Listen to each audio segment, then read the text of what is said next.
Glikolisis merupakan sebuah proses dari pemecahan glukosa atau gula pada tingkatan sel. Pemecahan dari glukosa ini pada saat proses sedang berlangsung dengan cara sistematis menjadi bagian asam purifat dan juga energi di dalam bentuk NADH dan juga ATP. Proses glikolisis. Adapun beberapa proses dari glikolisis terbagi menjadi beberapa tahapan sebagai berikut. Tahap pertama, fosforilasi glukosa oleh ATP. Fosforilasi glukosa atau disebut dengan penambahan dari gugus fosfat menjadi glukosa merupakan dari tahap awal. Reaksi ini dapat dibantu oleh berbagai enzim heksokinase yang dapat memisahkan satu kelompok dari fosfat dan dari ATP serta mendapatkan ke glukosa. Kemudian mengubahnya menjadi zat glukosa 6-fosfat. Yang mana di dalam proses dari glikolisis ini dapat membutuhkan satu molekul ATP yang kemudian diubah menjadi ADP dikarenakan pemisahan satu kelompok zat fosfat buatan zat fruktosa 6-fosfat. Dalam proses ini yang mana glikolisis dapat dibantu oleh enzim jenis fosfoglucosaisomerase mengubah glukosa 6-fosfat menjadi fruktosa 6-fosfat. Fruktosa 6-fosfat ini merupakan isomer. Tahap ketiga, tahap produksi fruktosa 1,6-difosfat.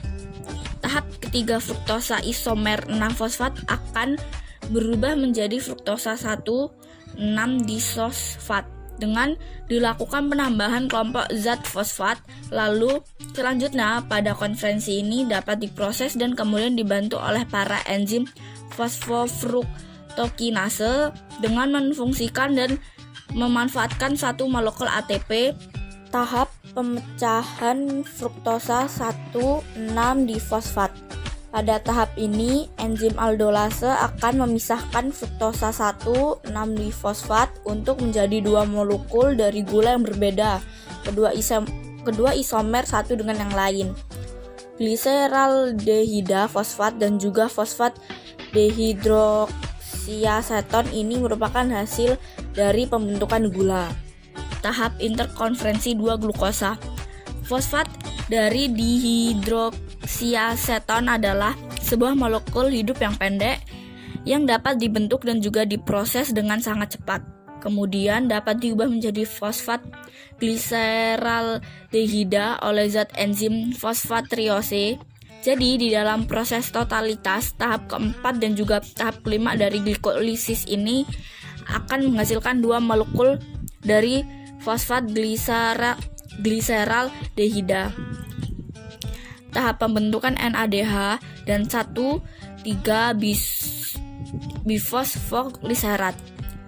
Tahap ke-6 ini melibatkan dua jenis reaksi penting. Pertama ialah pembentukan NADH dari reaksi NAD+ dengan menggunakan zat enzim fosfat dehidrogenase triose, dan juga kedua adalah pembentukan 1,3-asam bifosfoglycerat yang berasal dari dua molekul fosfat yaitu gliseraldehida yang dapat dihasilkan pada berbagai tahap sebelumnya.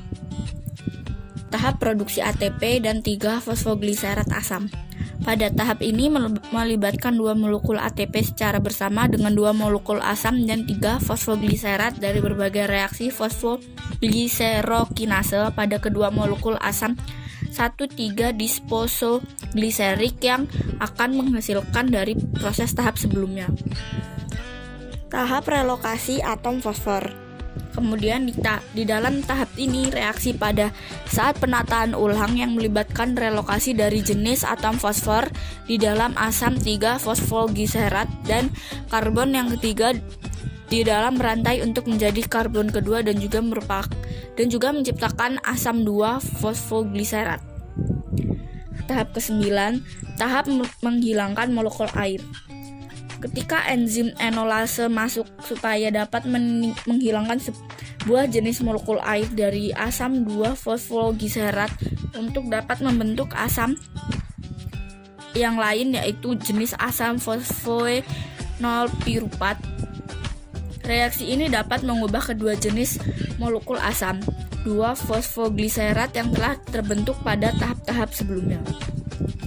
Dan tahap terakhir adalah tahap pembentukan asam piruvat dan ATP. Pada tahap ini menghasilkan kedua molekul ATP dan juga dua molekul asam jenis piruvat dengan bantuan enzim piruvakinase pada kedua molekul asam fosfoenol piruvat yang dihasilkan pada tahap-tahap sebelumnya. Hal inilah yang memungkinkan terjadinya transfer dari berbagai atom fosfor dan dari asam fosfoenol piruvat atau PEP dan juga untuk jenis ADP. Hasil glikolisis. Pada semua tahapan proses glikolisis, satu molekul glukosa akan mengalami pemecahan untuk menghasilkan dua jenis molekul asam piruvat dan dua molekul ATP juga dua NADH yang akan membawa elektron.